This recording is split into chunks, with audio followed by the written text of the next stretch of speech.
Então é isso. Vamos retomar aqui de onde paramos. Definitivamente a gente vai ficar devendo algumas coisas sobre inquérito. Não sei como é que a gente vai fazer para terminar isso, mas depois a gente pensa sobre isso. Ó, sábado, né? Sábado de manhã. Uma boa ideia. Atos de prova versus atos de investigação. Tá? O que a gente coleta no inquérito policial? Vamos lembrar, pessoal, que lá no artigo 155 do Código de Processo Penal está disposto que o juiz não pode fundamentar a condenação exclusivamente com aquilo que foi colhido no inquérito. Isso é um problema. Por que é um problema? Porque basta que qualquer outro ato seja produzido em contraditório, qualquer outra prova seja produzida em contraditório, que daí abre um portal para o inquérito buscar lá tudo que ele quiser. Para o juiz ir lá buscar tudo que ele quer. Lembrando que o inquérito, de acordo com a doutrina, é inquisitorial. Esses elementos todos são produzidos sem o contraditório. A prova não. Olha lá as características das provas. Elas são dirigidas ao juiz, não ao delegado. A prova tenta convencer o juiz com elementos profundos, produzir uma afirmação de algum fato. Tá joia? Enquanto que o que é colhido no inquérito é uma informação, um indício, um elemento indiciário, a prova não. Ela produz um elemento de certeza, ela traz uma afirmação. B. As provas estão a serviço do processo. A gente só pode falar em prova no processo, na fase processual, produzida mediante contraditório. Não é possível produzir prova que não através por meio do contraditório. Tá bem? C.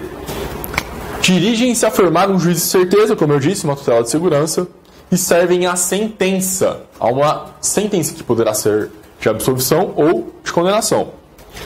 Exigem estrita observância da publicidade, um princípio do sistema acusatório.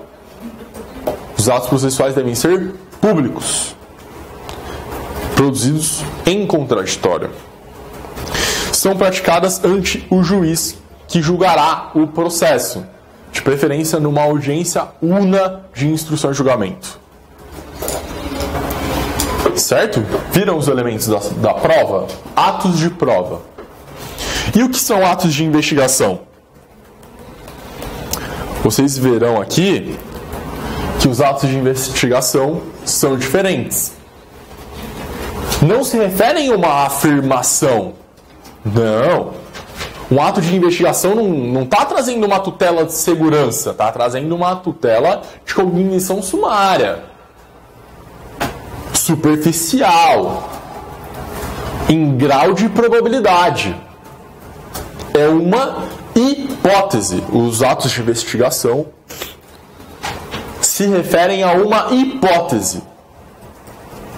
Além disso, estão a serviço desta investigação preliminar, que pode ser uma CPI, uma sindicância, um PIC ou um inquérito.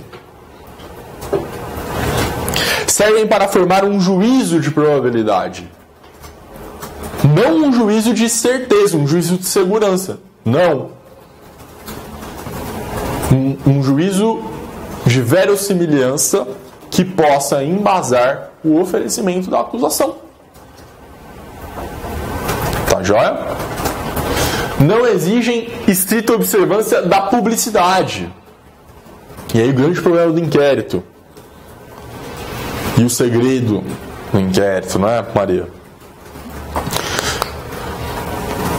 Busca demonstrar a probabilidade de fumus comis delicti para justificar o processo ou o arquivamento. Também são voltadas para instruir medidas cautelares.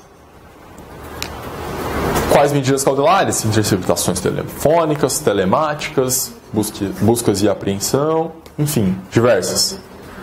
Podem ser praticados pelo Ministério Público ou pela Polícia Judiciária. O Ministério Público vai praticar esses autos de investigação num PIC, num procedimento investigatório criminal, numa investigação direta pelo Ministério Público. Tá bem? Perceberam a diferença entre os atos de investigação e os atos de prova? Perceberam o problema que o artigo 155 do Código de Processo Penal traz pra gente? Porque na medida em que, diz lá o 155, o juiz formulará sua convicção pela livre apreciação da prova produzida em contraditório. Ora, então já sabemos que prova é produzida em contraditório judicial. Não podendo fundamentar sua decisão, o juiz não pode fundamentar sua decisão, e aí veio o problema. Exclusivamente nos elementos informativos colhidos na investigação. O que é que a gente produz na investigação? Elementos informativos, através de autos de investigação. E esse é o problema, porque basta que qualquer novo elemento seja trazido durante a instrução, que aí a gente abre um portal quase que para o inferno, né? Porque o contraditório não existe mitigado no inquérito. A gente abre um portal para um sistema inquisitorial definitivamente, e de lá o juiz pode extrair elementos para sua convicção. Grave, bem grave.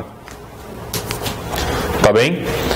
E aí, pessoal, uma coisa que ainda cabe a gente falar... Primeiro, essa observação do professor Auli. Todos os elementos de convicção produzidos obtidos no inquérito policial e que se pretenda valorar de sentença devem ser necessariamente repetidos. E aqui temos algo muito importante. Há uma diferença entre repetição da prova e reprodução da prova, do elemento informativo. Aqueles depoimentos, aqueles elementos investigativos colhidos na investigação preliminar devem agora ser repetidos, isto é, refeitos na fase de processo, na fase judicial. Não basta reproduzir. E aí, quem aqui nunca foi numa audiência que o juiz ou o promotor pergunta para a testemunha: o senhor deu essa declaração aqui no inquérito? Dei. Essa assinatura aqui é sua? É minha, sim. Ele repetiu a prova na instrução? Não, ele reproduziu ali, ele carimbou. Não repetiu, não houve uma repetição. Reperguntas, as perguntas que foram feitas na delegacia e agora foram novamente refeitas na fase de instrução, e aí a testemunha disse novamente. Uma repetição da prova. Isso é repetição da prova. O que é necessário é uma repetição da prova. Tá bem? Para aqueles que por sua natureza sejam irrepetíveis, existem provas que são irrepetíveis, existe a produção antecipada da prova. E aí com contraditório, com direito de defesa técnica, autodefesa, tudo mais. Quando a prova for irrepetível na fase judicial, a gente adota a produção antecipada da prova na fase de investigação preliminar. Não basta a reprodução da prova em juízo. Reprodução não, mas sim repetição. Joia? Infelizmente a gente não vê muito isso. Muitos dos elementos colhidos no inquérito são reproduzidos simplesmente na fase judicial, e aí qualquer coisa que surge ali na instrução abre o portal para a investigação, e dali o juiz extrai elementos para a sua livre convicção motivada. Por isso que o professor Auli defende, conforme eu havia dito para vocês na aula anterior, a exclusão física do caderno investigativo. Tira isso daqui. Num sistema acusatório ideal, que pode, de repente, vir no novo Código de Processo Penal, a gente vai ter um juiz de garantias, que vai fazer o juízo de admissibilidade da acusação em contraditório, e aí a gente vai excluir o caderno investigativo, virar um novo juiz para participar da instrução e da colheita da prova com contraditório na fase judicial, e esse juiz que não conhece a investigação, que não participou da colheita dos elementos investigativos na fase de investigação preliminar, e que sequer fez o juízo de admissibilidade, julgará e sentenciará esse caso com muito mais imparcialidade do que um juiz que foi buscar elementos de convicção num caderno investigativo, que não é protegido pelo contraditório. Certo? É uma evolução, seria uma evolução processual, nossa, fantástica. Aí sim eu queria ver. Professor, quando o juiz delibera Maria, não me chama de professor. Nasce um cabelo branco aqui. Não, para, pelo amor de Deus. Imagina, eu vou voltar para Ribeirão Preto cheio de cabelo branco. Minha mãe vai ver o que aconteceu. Vai ser as pessoas. São as pessoas. Não, pelo amor de Deus. Teua. Pode me chamar de Teu.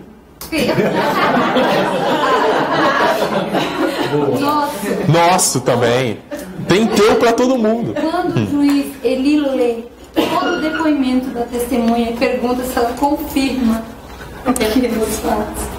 Exato. Pois é. Primeiro que o juiz sequer poderia estar tendo iniciativa da prova. Lembram-se da aula, né? Sistema acusatório. O artigo 212 é desrespeitado na grande maioria das audiências de instrução e julgamento. O juiz não pode fazer pergunta. Quem tem iniciativa e gestão da prova no sistema acusatório são as partes. E aí, caso reste dúvida, o que também é um absurdo, porque em caso de dúvida, absolve. Mas o parágrafo único do artigo 212 permite que o juiz faça questionamentos para esclarecer fatos. Que ele dirimir fatos, eu acho que é a redação.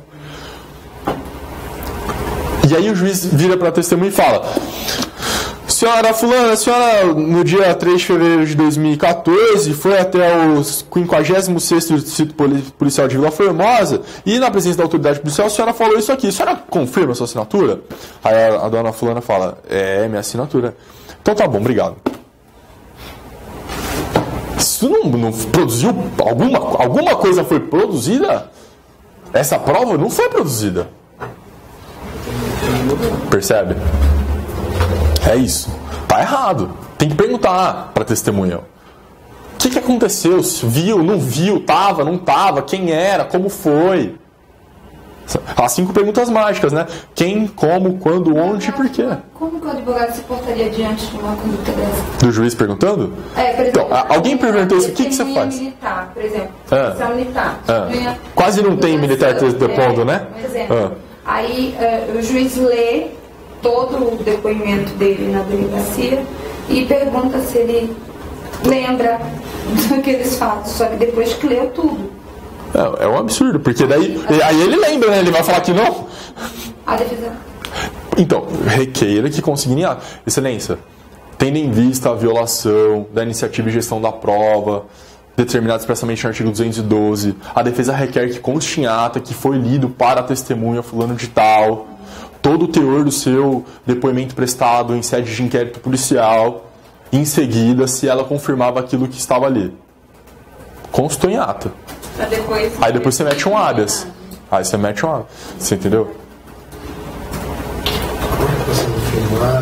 Também faz para constar em ata? Então, aí tem essa outra questão. Aí a juíza fala: doutor, está sendo filmado, doutor já está constando. Eu falo: excelência, eu requeiro que conste em ata. Requeiro que conste no termo da audiência. Tá certo? Abre aspas. A defesa quer se manifestar no termo. E é o direito da defesa se manifestar no termo. Porque daí tem um outro problema, inclusive. Ninguém... Gente, vamos ser sinceros. Quem é que vai ver esses vídeos no futuro? É uma briga quando a gente vai pedir cópia do áudio dos... Você tá entendendo? Você acha que o desembargador lá, no auge dos seus 85 anos... Não porque já estava na compulsória, mas no auge dos seus 68, 69, ele vai parar a vida dele para assistir 4 horas de audiência que aconteceu lá em Cravinhos? Eu acho difícil. Eu, particularmente, prefiro muito mais a estenotipia. Porque, pelo menos, a estenotipia, sabe? Aquele negócio que aperta 3 teclas e aparece. Ele disse um monte de coisa. Acho que aquilo ali é melhor. Mas, enfim, beleza? Essa é a distinção. Gente, e aí? Vamos falar sobre o indiciamento. Tem uma novidade aqui. Ó, então já falamos sobre as distinções entre atos de prova e atos de investigação. Entendemos que os atos de prova são produzidos em contraditório, dentro do processo, perante o juiz. E produzem uma certeza, uma tutela de segurança, uma convicção, uma afirmação. Enquanto que, por outro lado, os atos de investigação não são produzidos em contraditório, são dirigidos ao delegado apenas para fundamentar um grau de probabilidade do fumus comis delicti. Tá joia? É isso, basicamente. O indiciamento é o momento em que a pessoa vai sair da condição de suspeito e vai passar para a condição de indiciado. Parece apenas uma questiúncula terminológica, mas não, isso é importante. Porque é com base no inquérito que o delegado ou o promotor irão requerer ao juiz medidas cautelares contra você. Com base nos elementos que estão lá. Se você já foi indiciado naquela investigação, isso poderá ter um reflexo na sua esfera de direitos fundamentais, na sua liberdade, no sigilo das suas comunicações, enfim. É a soma dos indícios convergentes que apontam para certa pessoa como autora de determinada infração penal. Isso é o indiciamento. É uma autoria provável. Por que é provável? Porque no inquérito não produzimos tutela de certeza. Na medida em que não há contraditório. Tá joia? Há contraditório, mitigado, restrito a os elementos de informação e não a reação na dupla dimensão contraditória. É um grau mais elevado do que o de mero suspeito. Ser indiciado já é mais gravoso do que ser apenas suspeito. E aí, pessoal, eu coloquei aqui os status que a pessoa pode passar ao longo do processo penal. Ela primeiro é suspeita, acaba sendo indiciada porque há elementos convergentes que apontam para ela como autora de determinada conduta típica, ilícita e culpável. Com base nesses elementos todos, o promotor de justiça ou o procurador da República forma a sua opinião delicti e oferece uma acusação formal por escrito, a denúncia, a pessoa se torna denunciada. Ao longo do processo, ela está ali sendo acusada de um delito, ao passo que, se condenada for, será sentenciada, e na fase de execução penal, a gente usa o termo ou sentenciado ou apenado, porque ele está em fase de cumprimento de pena. Então tem uma gradação no processo penal que recai sobre a pessoa. Suspeito, indiciado, denunciado, acusado, sentenciado ou apenado. Perfeito? Professor, não tem um certo... Não me chama de professor. Não tem um certo cerceamento de defesa, não tem um contraditório, uma possibilidade de investigação defensiva também? Não faz... Existe a possibilidade de investigação defensiva. E existe alguma... A gente vai falar sobre contraditório. Aqui, ó. A atuação no contraditório é o próximo slide, o item 7. E ampla defesa. Há um mínimo de defesa. Vou falar sobre isso já, pode ser? Vamos falar sobre isso. Beleza, pessoal? Indiciamento? E aí, a novidade do indiciamento é a Lei 12.830 de 2013, que dispõe lá no artigo 2º, parágrafo 6º, que o indiciamento dar-se-á por ato fundamentado. Lembram-se que a última garantia do processo penal que a gente viu no encontro anterior era... A gente tratou sobre a motivação das decisões. Se há uma lei exigindo que o indiciamento deva ser fundamentado, acabou. O delegado deve fundamentar o indiciamento. É um momento processual lá, um momento durante o inquérito, digamos que no interrogatório, não há um momento, não há um momento adequado previsto na lei, o que foi uma falha. Deveria haver. Mas certamente antes do relatório. Perfeito? Que o delegado irá indiciar aquela pessoa. Irá demonstrar que os elementos estão convergindo para uma autoria provável daquela pessoa. E ele tem que fundamentar. E se ele não fundamentar, o ato será nulo. Porque o artigo 93, inciso 9 da Constituição Federal, garante a obrigatória fundamentação das decisões. E existe uma lei exigindo que este ato seja fundamentado, ainda que seja um ato administrativo. Perfeito? E pessoal, vou dizer para vocês, o STJ tem trancado inquéritos e ações penais em que não houve um indiciamento fundamentado. Porque é novidade essa lei. O delegado comeu bola, não fundamentou o indiciamento, a defesa fez um habeas e o STJ reconheceu a ausência de fundamentação deste ato. Perfeito? Bom, a prisão em flagrante e a prisão preventiva impõe um indiciamento, conforme eu já havia adiantado. Por que impõe o indiciamento? Ora, se estavam presentes os elementos, os pressupostos do artigo 313 e os requisitos do artigo 312 para a decretação de uma prisão preventiva, quais são esses requisitos e esses pressupostos? Fumus comis delicti, periculum libertatis. Portanto, já temos indícios de autoria que convergem para uma determinada pessoa. Tanto é que prendemos essa pessoa. Desse modo, o indiciamento é obrigatório. No flagrante, idem. Flagrante, inclusive, é, como eu estava dizendo, meio de prova. Beleza? É isso. Já falei, não foi disciplinado o momento em que deveria ocorrer um indiciamento, é um problema. Tão logo existam, o ideal é interpretar que tão logo esses elementos convergentes apontem por uma pessoa, o delegado deveria, fundamentadamente, indiciar esta pessoa. Inclusive para essa pessoa saber em que qualidade ela irá depor no inquérito. Inclusive para fazer uso do seu direito de autodefesa negativa. Direito ao silêncio. Joia? Temos que fundamentar os indiciamentos. Beleza. Caminhamos. Perguntas sobre indiciamento? É isso. Vamos falar agora, pessoal, sobre um tema um pouco polêmico. A grande maioria da doutrina vai dizer que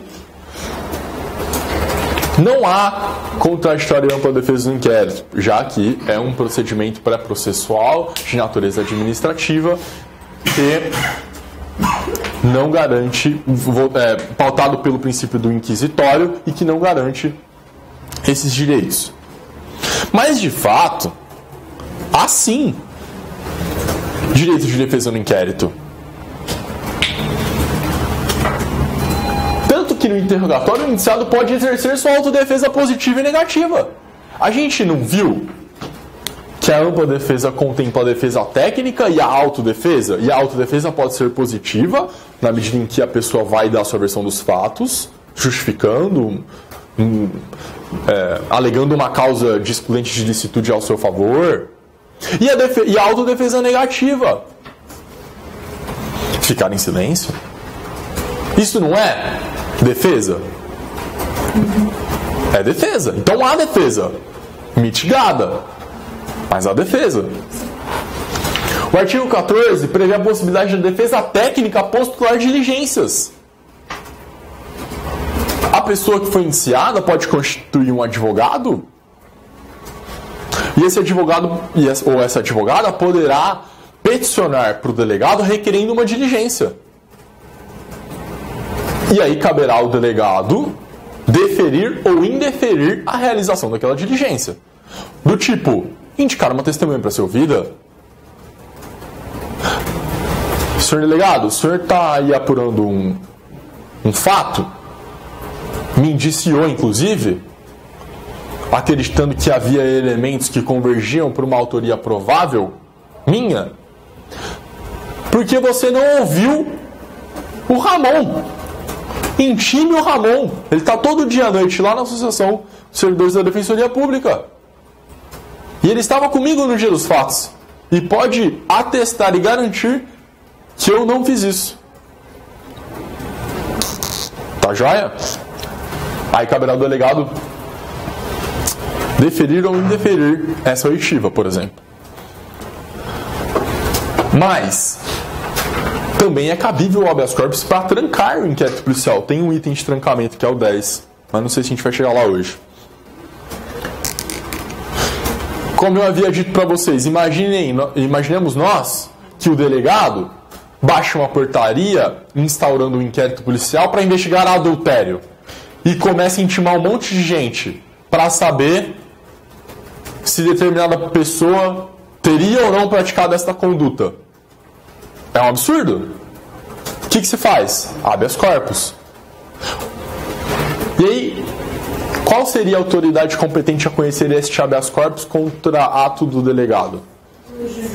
Juiz de direito. Tá joia?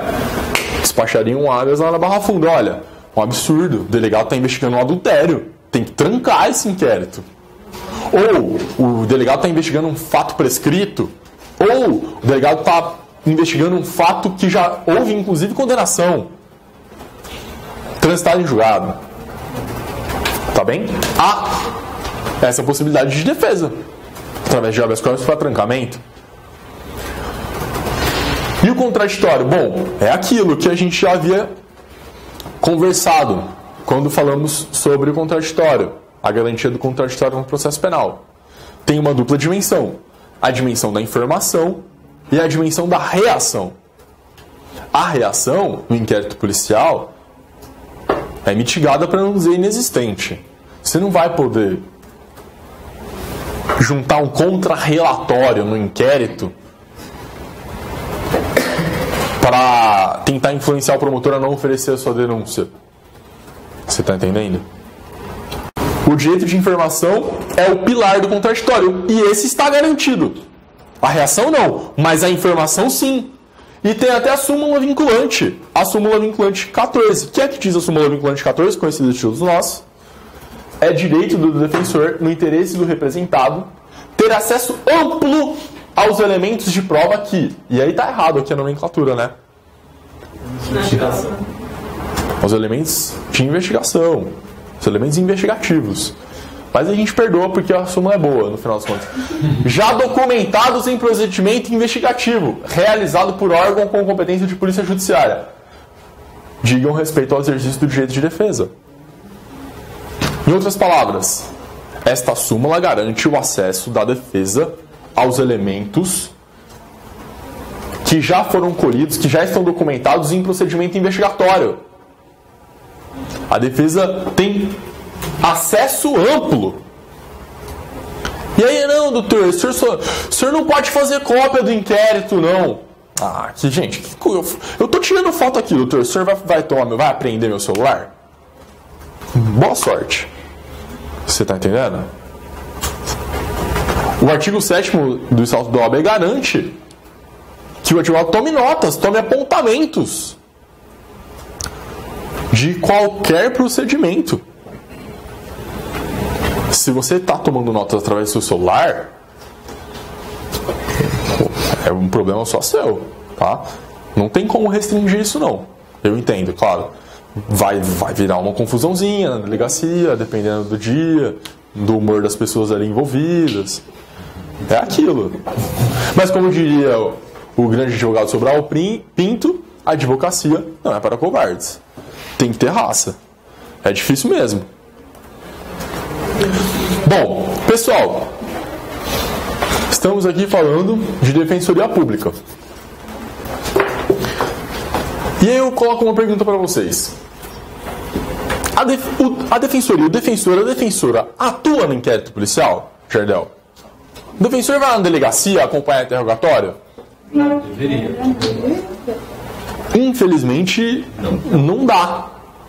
Se eu não me engano, atualmente na Defensoria Pública do Estado de São Paulo são 500 ou 600 defensores públicos, contra 1.900 promotores e 3.000 juízes. E se for levar ao pé da letra, deveria haver muito mais defensor do que promotor e juiz. Não é mesmo?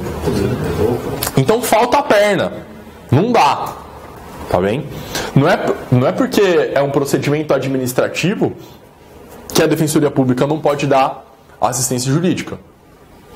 Tá joia? Tampouco porque é inquisitivo e etc.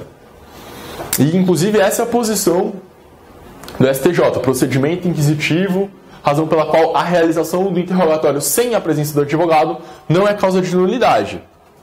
Não é causa de nulidade. Se você estiver lá na delegacia de polícia, sem pai nem mãe, sem advogado, não vai aparecer um defensor público para te salvar. Infelizmente. Tá joia? E isso não gera nulidade. Mas, não, é uma infelicidade por enquanto e eu espero que essa situação mude no futuro próximo. O que, infelizmente, não é o que se apresenta no horizonte. Tá? Mas, a pergunta permanece. A defensoria pode atuar na fase do inquérito? Pode. Tá joia? A defensoria não é obrigada ainda a atuar na fase de investigação preliminar em nome daqueles que não constituem advogado, como é na fase judicial. Obrigatoriamente haverá um defensor público para você se você não constituir um advogado no prazo da resposta à acusação. A defesa técnica é irrenunciável na fase judicial. Porque o contraditório e a ampla defesa são garantias irrenunciáveis no processo penal. Tá joia? E aí, existe até a previsão da defensoria cobrar honorários daquelas pessoas acusadas que, evidentemente, são abastadas. O cara, tô nem aí. Ai que Batista, não constitui advogado. Vai aparecer um defensor lá? Vai. O cara, vou ser condenado com advogado ou sem advogado. Vou gastar dinheiro pra quê? Você entendeu? Então eu vou constituir advogado. Existe previsão para que a defensoria depois cobre honorários. Tá, já? Nunca ouvi falar sobre isso, mas existe essa previsão. Nada impede que a defensoria pública, por outro lado, atue sim na fase de investigação preliminar. E eu me lembro de um caso recente, no ano passado. Foi ano passado o golpe? Foi ano passado, né? Maio. Nossa, aconteceu tanta coisa de lá pra cá, né? Tá difícil acompanhar a vida. E que durante as manifestações contra o golpe, alguns defensores públicos foram acompanhar as manifestações e os manifestantes que estavam sendo presos. E foram até a delegacia e participaram dos seus respectivos interrogatórios. Porque a defensoria pode sim atuar na fase de investigação preliminar. Tá bem? Mas é muito absurdo o advogado não poder participar. É muito absurdo? Não poder participar. Não, por que não poder? Porque acontece tanta coisa na delegacia. Mas como assim não poder? O advogado não pode. O advogado pode participar. O entendimento do STJ. A respeito... o que o STJ... Eu vou falar sobre isso agora, para ficar um pouco mais claro então. O advogado pode participar do interrogatório do defensor, inclusive. De gerar nulidade. Agora, o entendimento é, se você não tinha um advogado no seu interrogatório, isso não é nulidade. Você é uma pessoa que tem o quê? O garantismo no seu coração. É uma pessoa comprometida com a Constituição. Acho bonito. Tá? Segue nessa, vai nessa linha. Tá? Mas, por exemplo, o que gera nulidade? Vocês já ouviram falar da Lei 13.245 de 2016? Uma lei nova do ano passado. E tem uma importância, justamente nesse assunto que a gente está aqui conversando. Essa lei mudou o Estatuto da OAB, lá no artigo 7º, que prevê as prerrogativas do advogado. E aí, pessoal, começou a rolar um debate se a presença do defensor ou do advogado teria se tornado obrigatória a partir da Lei 13.245 de 2016. Tá? Olha lá o que foi inserido no artigo 7º. São direitos do advogado. Inciso 21. Assistir a seus clientes investigados durante a apuração de infrações, sob pena de nulidade absoluta do respectivo interrogatório ou depoimento, e subsequentemente de todos os elementos investigatórios e probatórios dele decorrentes. Gente, olha que forte, né, esse inciso. Nulidade absoluta. Meu rei, o delegado pode ter parado de estudar faz tempo, mas nulidade absoluta ele ainda lembra. Vai dar ruim isso aqui. Contaminando todos os atos subsequentes. E aí? Agora é obrigatória a presença do advogado? Não. Fran, por que não? Porque o advogado está falando ali, assistir a seus clientes. Então, ou seja, é um cliente que tem advogado. Pronto, é isso. Matou. É aquele que indica, né? O advogado, mas... Não, o que esse inciso está dizendo, pessoal, é o seguinte. Essa mesma prerrogativa também, só para a gente já passar para a conclusão desse slide, também está prevista no artigo 128 da Lei 8094, a Lei Orgânica da Defensoria Pública. Tá bem? E eu acho que por espelhamento também tem esta prerrogativa para o Defensor Público da União, no seu respectivo artigo, que eu não me lembro agora de cabeça. Tem lá, artigo 128, prerrogativas dos membros da Defensoria Pública do Estado. Examinarem qualquer repartição pública, autos de flagrantes, inquéritos e processos, assegurando a obtenção de cópias e podendo tomar apontamentos. Em outras palavras, o que está na súmula vinculante número 14. E no inciso 11º, representar a parte em feito administrativo ou judicial. O inquérito tem natureza? E a Defensoria Pública pode representar a parte no feito administrativo, independentemente de mandato, ressalvados os casos para os quais a lei exija poderes especiais. Em que casos do processo penal há necessidade de procuração para o defensor público? O defensor público recebe procuração em algum momento da vida? E nos casos de ação penal privada? Que inclusive é uma condição de procedibilidade. É uma necessidade que conste da procuração a descrição do fato. Neste caso, se eventualmente o defensor público for intentar uma ação penal privada, deveria colher procuração, inclusive narrando os fatos, que é um caso que a lei exige. A conclusão que a gente chega disso, pessoal, é aquela que a Fran já tinha nos adiantado. Não é que se tornou obrigatória a presença do advogado no interrogatório dos seus constituintes. Não é isso. É que isso quer dizer que se o advogado constituído, se o defensor público que estiver lá acompanhando qualquer pessoa que esteja prestando depoimento na condição de acusado, de indiciado, no seu interrogatório, este advogado, este defensor tem a prerrogativa de acompanhar este interrogatório. E por que esse inciso surgiu? Por que esse inciso foi introduzido nas prerrogativas do advogado no artigo 7º? Porque era muito difícil. Gente, tem distrito policial que lá é o distrito daquele delegado. E no distrito daquele delegado, o advogado não acompanha o interrogatório. Você está entendendo? Doutor, aqui no meu distrito, o advogado não acompanha o interrogatório, não. Aí o que o advogado faz para ter um documento formal dessa violação? Então, você liga para prerrogativas, porque é uma prerrogativa do advogado. Não, sim, mas como ele faz? Porque aí depois dá para registrar tudo isso, dá para registrar inclusive um boletim de ocorrência. O problema é esse, você tem que chamar a polícia para a polícia. Tá, isso eu queria saber. Vai lá na frente, faz um BO ali mesmo. Fala não. Não, chama.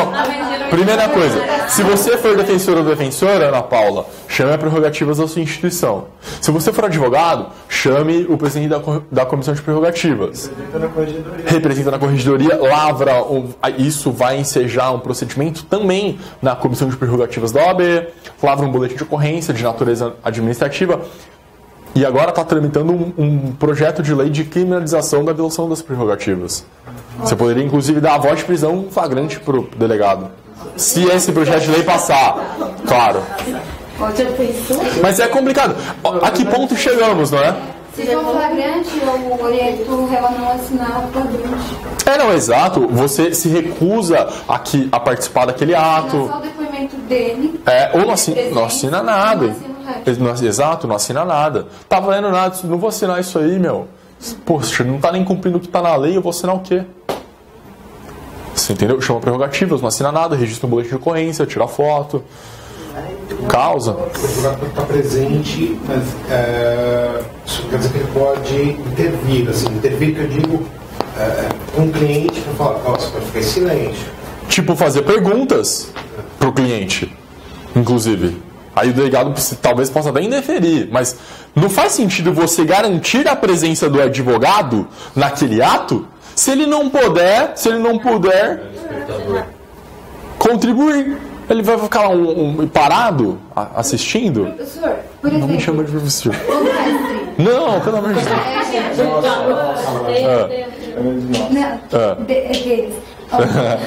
Mestre, por exemplo, o advogado... Do indiciado. Ele estaria descumprindo alguma norma se ele, por exemplo, conversa com as testemunhas policiais militares? Policiais militares? Não tem por que conversar com um policial militar muito em regra. Por exemplo, de uma acusação de corrupção ativa, por exemplo. Você tentar entender como ocorrem os fatos. Não, o condutor, cabe ao advogado, inclusive, você é o condutor deste flagrante? O que aconteceu? Normal. Deixa eu ver o BOPM. O que se lavrou aí no BOPM? Aí a delegada da civil, o delegado, ele pode dizer que o advogado está intimidando a testemunha.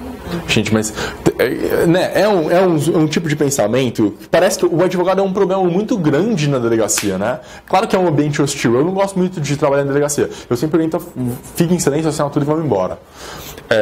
Mas assim, eu penso que não. Você não está intimidando ninguém. Eu quero saber o que aconteceu. Alguém pode me contar o que aconteceu? Não tem problema algum o condutor do flagrante, a pessoa, o policial militar condutor do flagrante, diz, olha, a gente estava lá na rua tal, aconteceu isso. Normal, ele vai ter que colocar isso no BOPM, que é um documento público. Doutor, você não acha que não é nulidade absoluta não? O rapaz está bem indefeso, sem ninguém. Você é um menino bom, viu, cara? Gostei de você. Mas é isso, cara. Imagina que situação. Se já é difícil com advogado, imagina sozinho. Né? É complicado. Beleza? Beleza, pessoal? Pergunta sobre isso? A atuação da defensoria no inquérito policial existe. Enfim, sigamos, pessoal. Agora a gente vai falar, falamos já do contraditório da ampla defesa, falamos da atuação da defensoria pública no inquérito, vamos falar um pouquinho sobre a incomunicabilidade da pessoa presa, que está lá no artigo 21 do Código de Processo Penal. Acredito que conseguiremos falar um pouquinho mais sobre trancamento do inquérito e também sobre a investigação direta do Ministério Público, tá? Gente, se você abrir o seu Código de Processo Penal, vai ter lá o artigo 21, que prevê eu coloquei no slide, a incomunicabilidade da pessoa presa por até 3 dias. 3 dias. A incomunicabilidade do indiciado, hein? Já sabemos quem é nosso indiciado.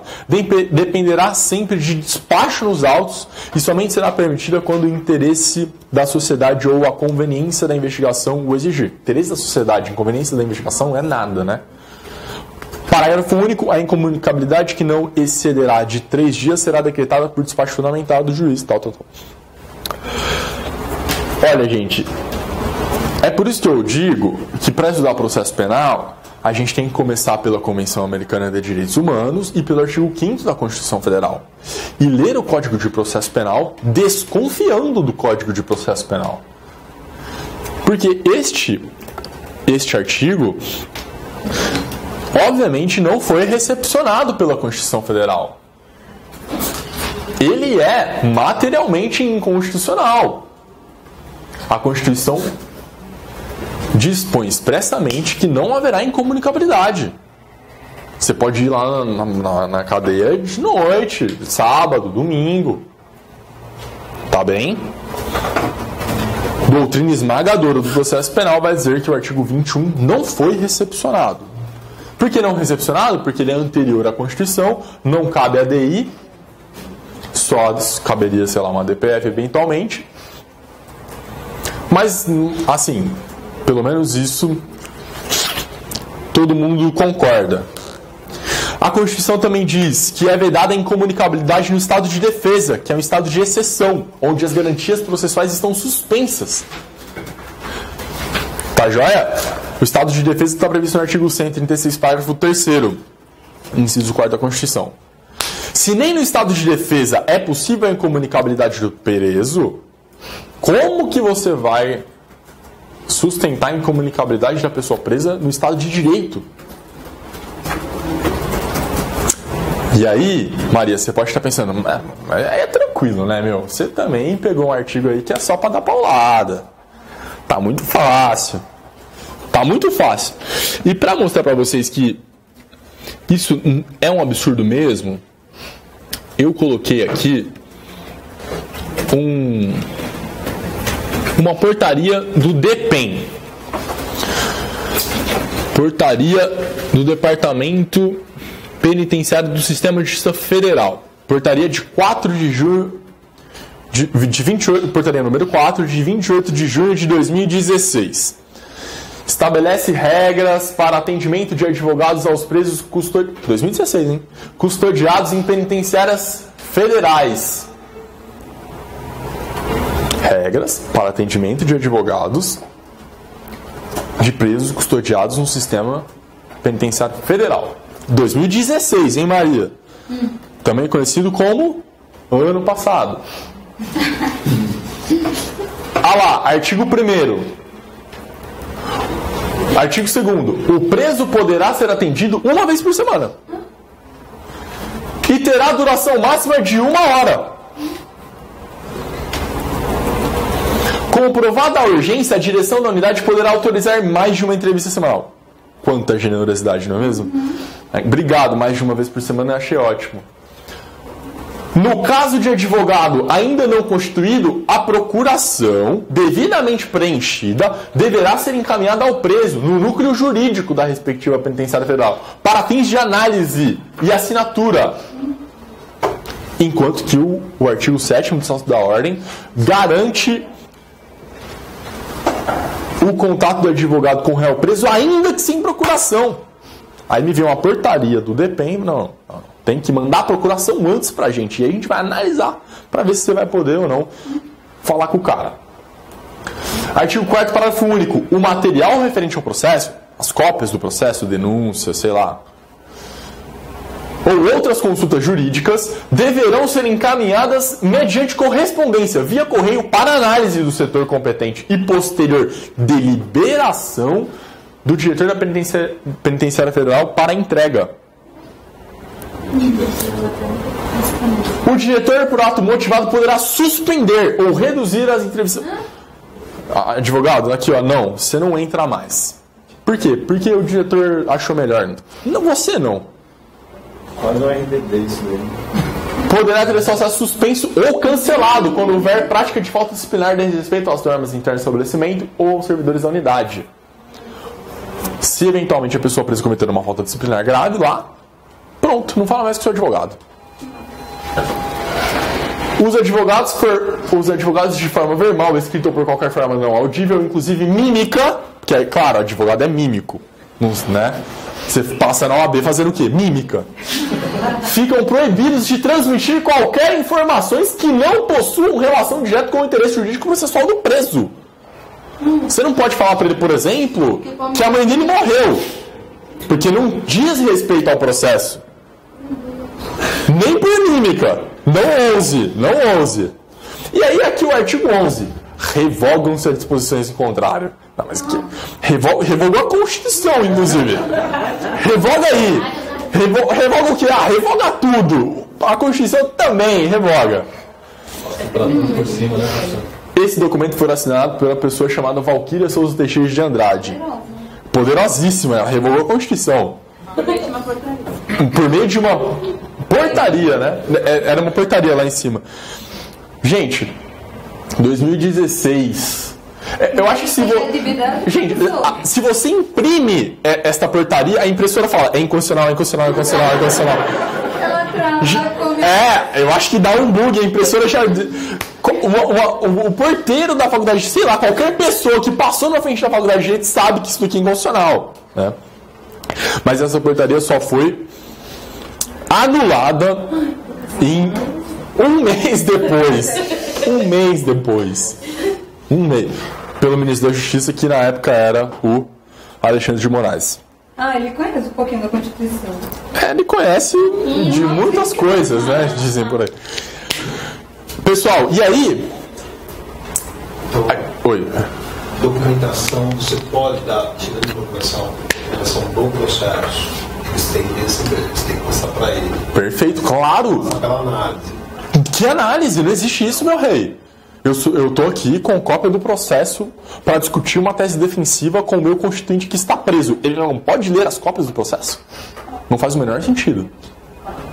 Mas é claro que, ao menos atualmente nas penitenciárias aqui no estado de São Paulo, eles colocaram aquela tela de vidro e o telefoninho, que também é um absurdo. Tem um artigo publicado no boletim do BCCRIM, do André Ked, falando que isso é inconstitucional também. Mas eles arrancam tudo.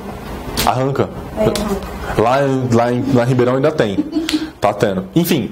E aí o que você tem que fazer? Como não tem mais como passar por baixo pelo menos tinha antes, passar por baixo da gradinha, aí você tem que dar pro agente penitenciário pra ele levar lá pro cara. É claro que ele dá uma olhadinha no que é. Às vezes eles passam pelo direito à disciplina, né? Claro. O advogado tá aqui com um paco de processo. Você entendeu? Eu já vi se recuperarem, entregar prerrogativas. Você entendeu? Aí, pessoal, eu coloquei aqui um caso, não sei se vocês se recordam, daqueles suspeitos de terrorismo. Tá? Uma das piores coisas que aconteceu em termos legislativos recentemente foi a lei antiterrorismo. Poxa, essa lei também é outra que se imprimir vai inconstitucional na impressora já. Tipos penais abertos, desrespeito à taxatividade, enfim, um monte de coisa. E dentro dessa lei, um grupo de jovens foi acusado, vocês se lembram? Isso foi em julho de 2016. Tá? Foram acusados de terrorismo. Porque a suspeita era, inclusive, que eles tinham um grupo de WhatsApp para aprender árabe, sabe? Eram uns indícios que, meu Deus, se você tem um grupo de WhatsApp para aprender árabe, não sei não. Enfim, esses jovens foram presos e eles ficaram 7 dias sem acesso ao advogado. Isso, gente, 2016. 2016 foi um ano péssimo, né? Em termos de democracia. Portaria proibindo advogados de acessar o sistema penitenciário. Pessoas presas, acusadas de terrorismo com uma lei inconstitucional e sem acesso a advogado por 7 dias. Inclusive, um desses rapazes morreu dentro do sistema penitenciário. Porque, não sei se vocês sabem, mas os presos não admitem muito alguns tipos penais, alguns crimes, né? Eles chamam de artigo. Por exemplo, pessoas condenadas por crimes contra a dignidade sexual, estupradores, tem que ficar no seguro, porque senão os outros presos matam eles.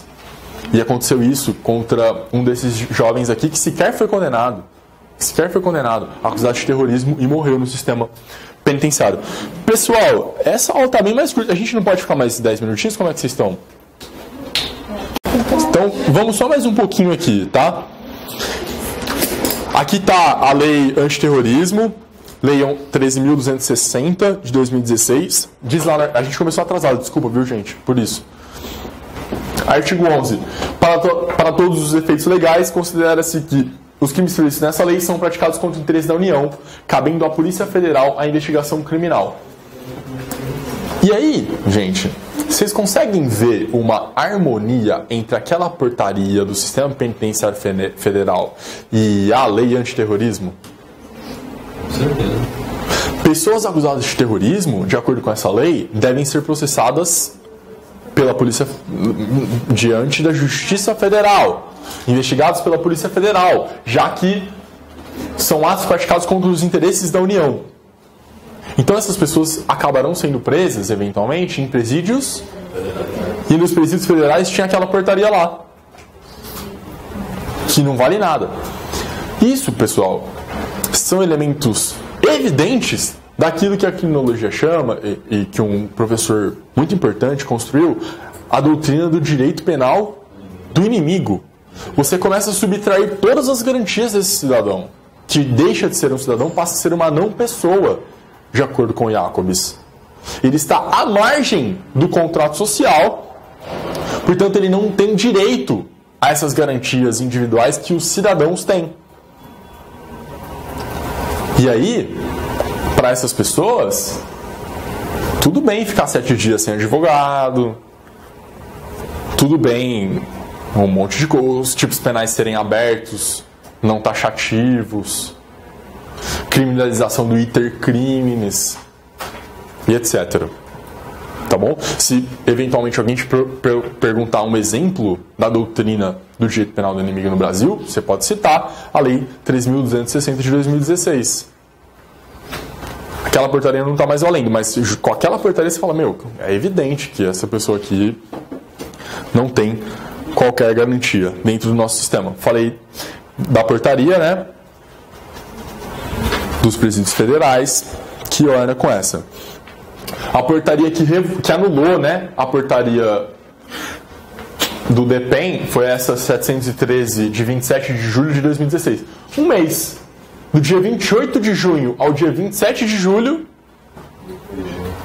diretores de presídios federais poderiam proibir advogados de se consultarem com seus constituintes. E vocês sabem que aqui no Brasil, uma portaria vale muito mais do que uma lei federal, do que a Constituição, né? O cara pega a portaria, doutor, mas tem uma portaria. Eu falo, mas tem uma Constituição. Aí o cara fala, não, mas a portaria.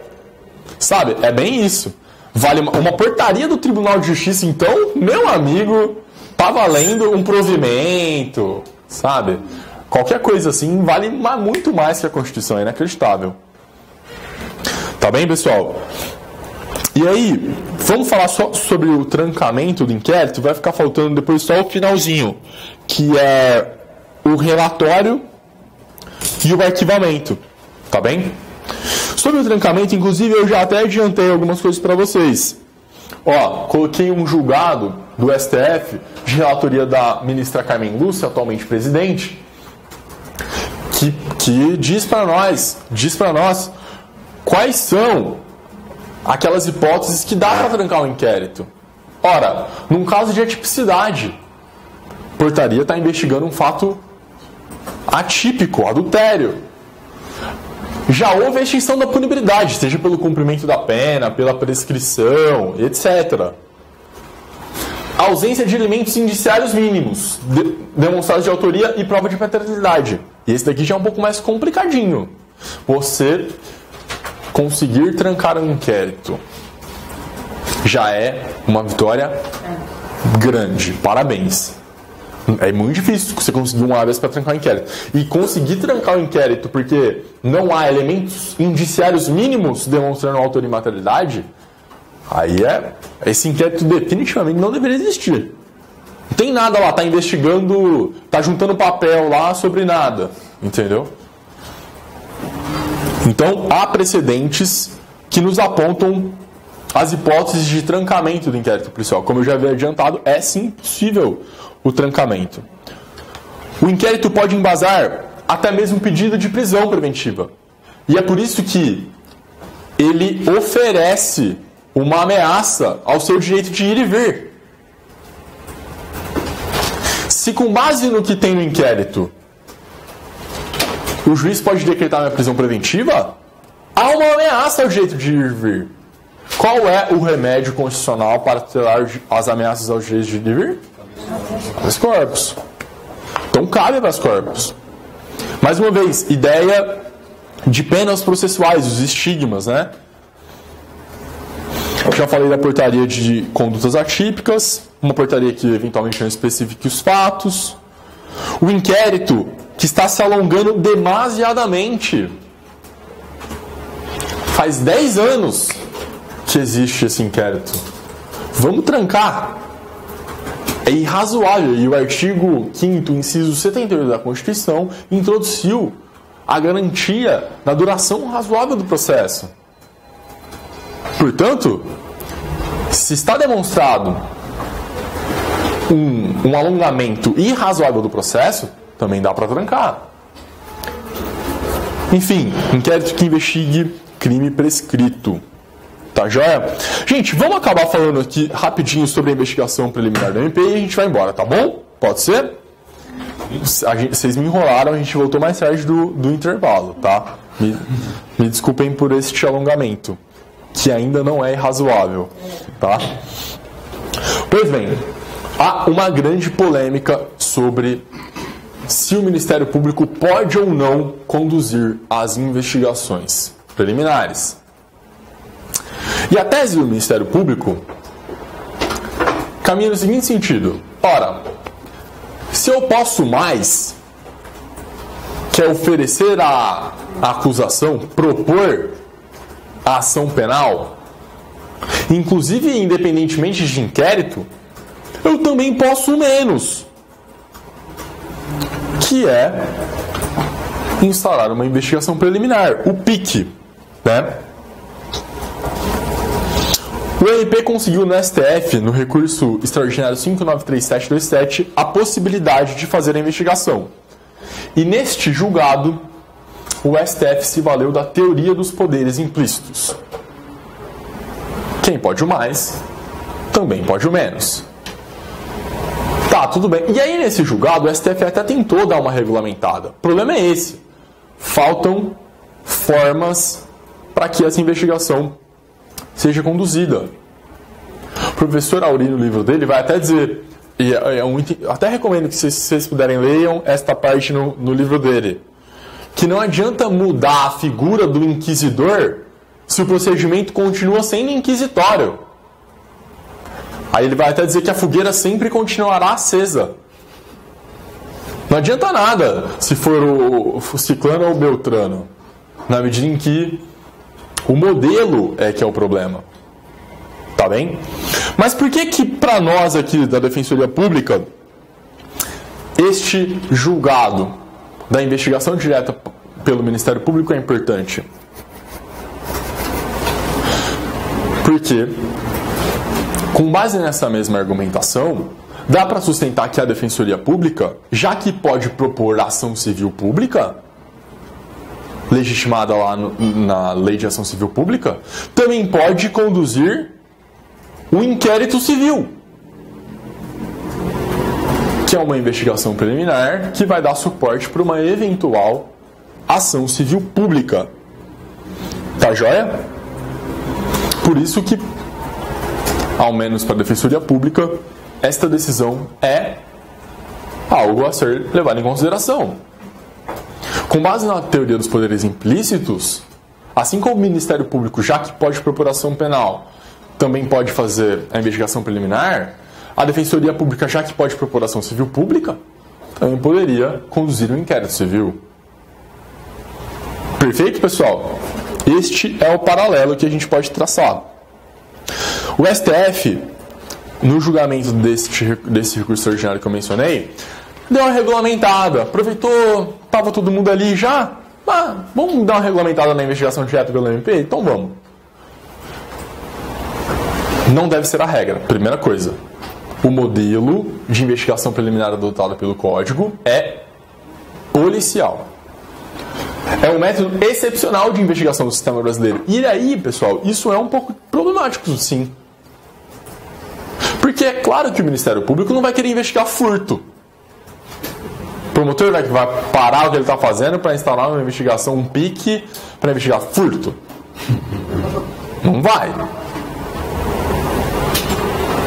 Bom, e aí, por outro lado, a gente também tem um argumento de que a Polícia Civil não vai investigar desvios de recursos públicos estaduais para proteger o seu pagador, já que a Secretaria de Segurança Pública é subordinada ao governo do Estado. É interessante para o governo do estado uma polícia civil que investigue crimes contra a administração pública? Não é. O que também reforça o argumento de que o Ministério Público poderia conduzir investigações preliminares. Tá certo? Deve acontecer, sobretudo, nos crimes contra a administração. Justamente por isso. Não poderá ser um procedimento sigiloso. E esse é o maior problema. Você vai acordar, vamos lá no Ministério Público, fazer o quê? Vou ver se tem um procedimento investigatório criminal contra mim? Seu promotor, tudo bem? Como é que tá a sua gaveta aí? É difícil conseguir essa informação. Tá bem? Para inaugurar a investigação precisa haver uma portaria, assim como no inquérito. Porque a gente só pode investigar fatos e não perseguir pessoas. Na qual a promotoria vai dizer que fatos ela está investigando. Essa portaria tem de ser dada ciência ao Procurador-Geral de Justiça. Assim como o Ministério Público é o fiscal da Polícia Civil, o PGJ, o Procurador-Geral de Justiça, vai fiscalizar aquele promotor que está lá em, sei lá, Estrela do Oeste, com um pique guardado na gaveta. Tá bem?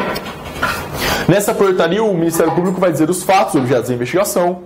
O objetivo é evitar devassas indiscriminadas na vida das pessoas. É isso. Pessoal, perguntas sobre investigação direta pelo Ministério Público? E é isso. Gente, mais importante do que saber se é a polícia ou se é o Ministério Público é o modelo. Qual o modelo de investigação que a gente quer, né? Recomendo que vocês leiam isso no Professor Auri. Tudo bem? Perguntas? Já é? Obrigado, gente. Nos vemos na próxima.